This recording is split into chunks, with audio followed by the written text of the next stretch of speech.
Prva podoba je seveda za nas 5 minut raja. 5 minut raja, ki govori o tem, da smo v teh 2 letih imeli stabilen proračun Ministrstva za kulturo in da smo kljub najhujši ekonomski in finančni krizi in tudi kljub padcu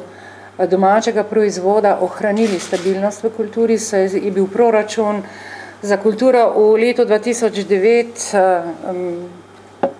204 milijone evrov, kar je bilo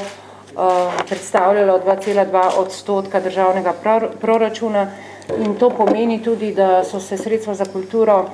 zvišala za 15% glede na realizacijo prejšnjega leta 2008. In tudi predstavlja, saj ta odstotek, bistveno večji delež, kot ga je kadarkoli v prejšnjem mandatu dosegla kultura. V letu 2010 znaša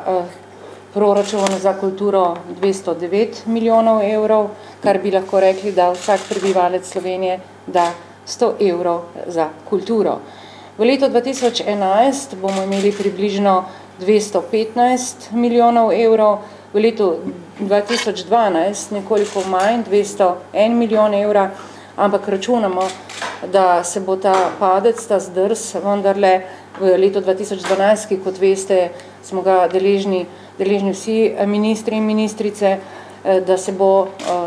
tekom, jaz si upam in želim in tudi predpostavljam boljše ekonomske in finančne situacije izboljšal.